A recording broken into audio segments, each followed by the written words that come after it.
Hello, I'm Chrissy Seaton and welcome back to my channel, My Noahide Family. I originally had a different video prepared to record and publish today, but something prompted me to change my mind and do a different video. I will explain that as I go on. And I've named this responsibility of responsible pet ownership. And what prompted me to talk today about this was my dear little dog, Thomas, who is actually 13 years old in dog year, 13 years old as we understand it. But a dog's age, you multiply that by 12, and that tells you how old the dog is. So in actual fact, my dear little Thomas is like 91 years old, heading into 90, his 90s. So that puts a whole different picture there, doesn't it, for us? And I was reminded of that today because I usually go down on weekdays to collect the mail. Our mailbox is right down the end of our roadway. So, sometimes on a hot day or whatever, and as I've got older, I drive the little four-wheel buggy down there to get the mail. And of course, Thomas loves the car. Grew up travelling in a car. Loves to see a car door open. It's an invitation. So I normally, he comes down with me on the buggy, and he's now where he could once spring up like a gazelle and jump right into the buggy and be, full of activity. Now it takes him, he's got to stand there on the ground and think about it for a little while. Can I make that bit? But he can only jump now into where the floorboard part is, the flat part, and then he jumps up onto the seat slowly. And the same is happening at night, and he sleeps with me, and when he's ready, he wants to go to bed. He'd normally just jump up on the bed and that'd be it. Well, now it's too hard for him, too big a leap. And so, like the buggy, needs adjustment. So I put a little footstool there at the side of the bed, and he gets on the footstool first, then he gets on the bed. So, and his eyesight. I know his eyesight isn't perfect anymore. You can see he's got little bits of cloudiness. And so when you think about it, he is an elderly person. His hearing, I know his hearing is failing, yet he can hear the lid come off the snack jar and be inside before I got the snack out of the jar. So, I just wonder with some things. But I felt compelled to do a video about this, about our responsibility as Noahides, righteous gentiles. We have a responsibility also to the pets or the livestock we own, and that is to see that they're well cared for, that they're well fed, properly fed, that their health needs are attended to, their veterinary checks, etc. And of course, they're treated with kindness. Our pets or working dogs, whichever what you want to call it, they all serve a purpose. They're part of our life, especially on a farm. Our working dogs have to round up the cattle, things like that. So they are an integral part of our life here on the farm. But also, people who live in town and have pets, everything's lovely while this little ball of fluff, this cute little puppy dog, and all his antics, even his little wee-wees on the carpet. Oh, how cute, we'll wipe that up. And then next thing in the blink of an eye, they're an elderly animal. and they'll have accidents.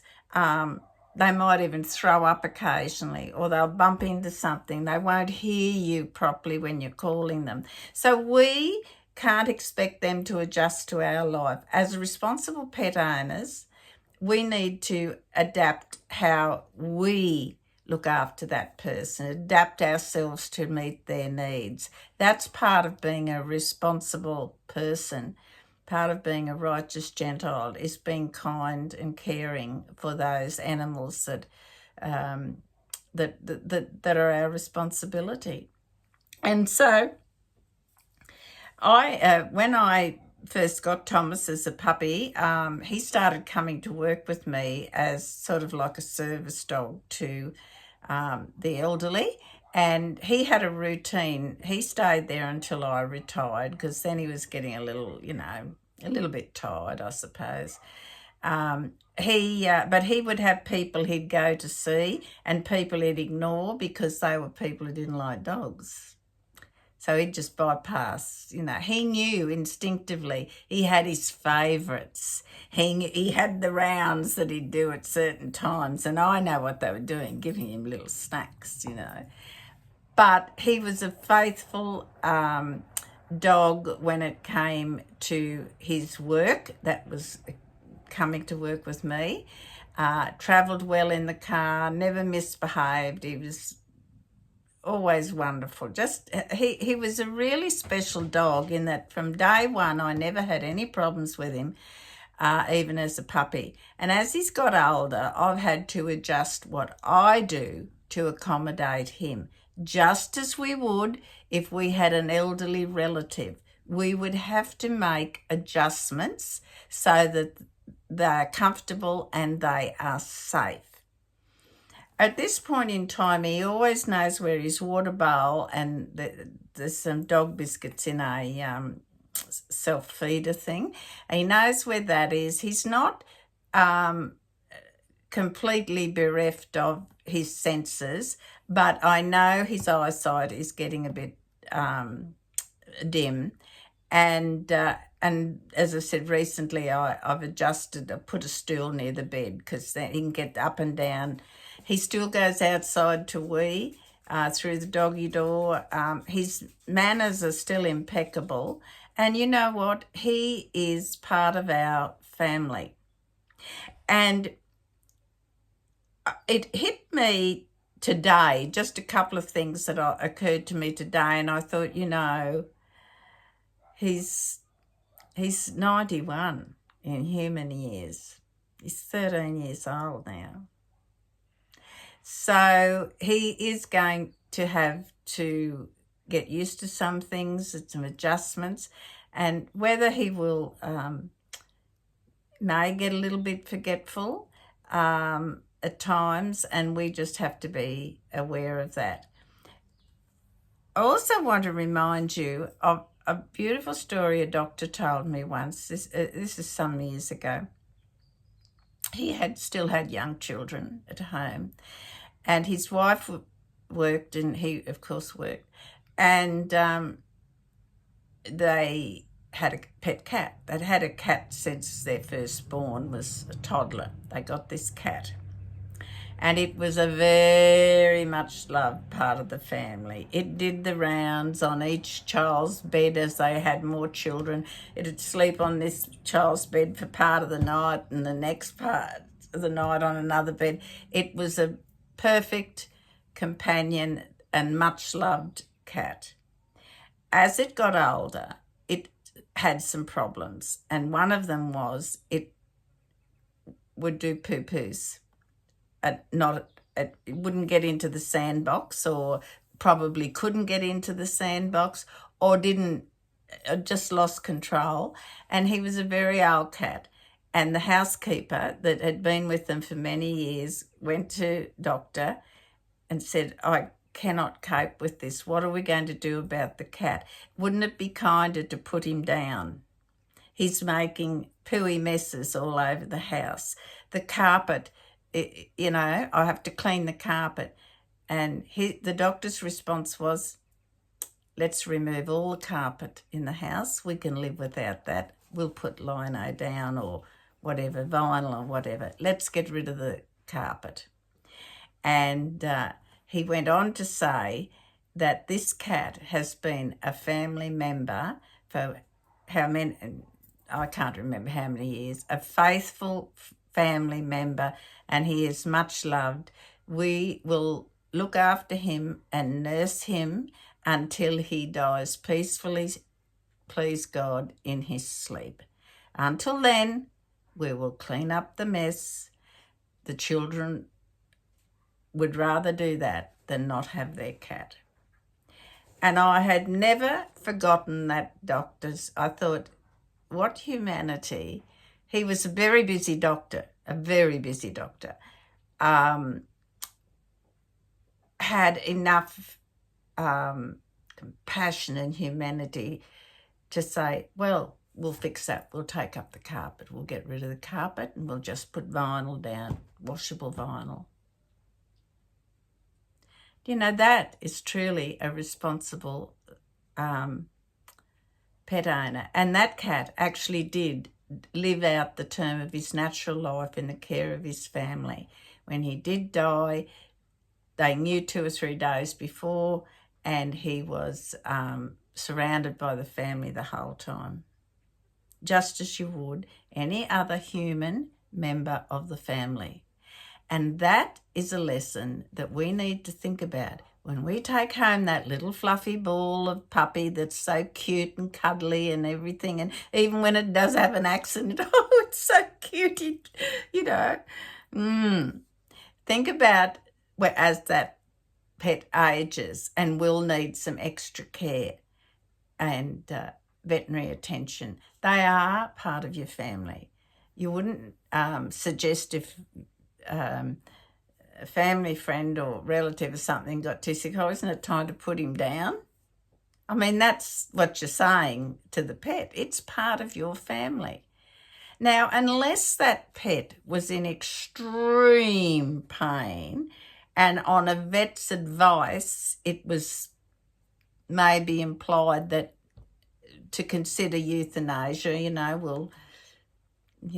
do we want him to suffer? And if he is suffering, then that is a choice you can make. But they're not throwaway toys that when they get old and have an accident or something, oh, let's get rid of him, I find that disgusting because some of those pets give the best years of their lives to the family, the children, sometimes the extended family, and then in the blink of an eye, you can discard them. And that is not what we're meant to do. They too are one of God's creatures, those animals. We took it upon ourselves to give a home to that puppy or that cat or the bird or whatever it is. And we undertake that for the term of their natural, predictable lifetime. And that includes regular vet checkups and things like that. That is what we do as responsible and righteous Gentiles. And even when the pets are aging, like Thomas, I still get so much pleasure from his company. He knows the routine so well in the house, and although his eyesight's not perfect, it's amazing what he can see, and his hearing seems to be reasonably good. But, he's slower. He can't leap tall buildings in a single bound, so to speak, anymore. He's aging, and I have to think of him as like a 91-year-old human. So I need to respond to him as I would if I was looking after an elderly person. And that is, I have to be patient. I have to be slow things down, And mind you, he still has an amazing quality of life because he's lived here all his life too. So I just felt today, it just dawned on me today, and I got to thinking about Dr. Stevenson saying about their family cat, and I thought, it's very easy to take home a fluffy kitten or a fluffy puppy, and then when they get to need some care, it's too much trouble for us, we'll put them down. Well, if the dog or the cat has still got a quality of life, still can enjoy and eat their food and things like that, enjoy their little snacks and treats, then they're still living a good life. And you know, part of us living a good life is that we hope when we get a little bit feeble, you know, our grandchildren or whatever children are going to adjust things. I even know now when, since I've had my aortic valve replacement, there's just certain things I can't do. I'm pretty good, but there's certain things I know I can't do. And my family's, I've only got to ask them. They'll come and do it. I can leave it. I can leave it sit there. I don't have to fuss over it. They'll eventually get to it and do it for me. So we at least owe that much to our pets that have served our family faithfully for all their years. And it may seem short time to us, like you think, 13 years old in human terms, almost 13. And so that equates him to 91 years old in human terms. So, because he's going to need a footstool to get up, he can't bound onto the bed, you know. He needs a little bit of extra checking up on and moderating his diet and things like that to help him. And you know, if he has an accident, clean it up. Clean it up.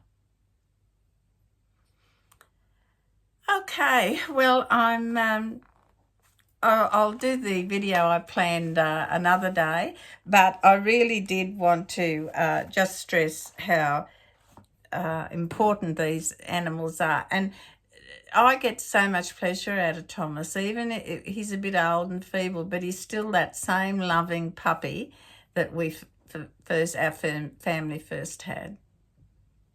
So think carefully if you're going out to get a new pet, think about it. The term of its natural life is your contractual commitment to that animal. Are you able to do it? Think before you buy or select an animal.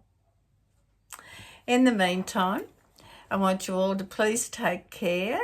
Don't forget to subscribe to my channel, and may God bless you.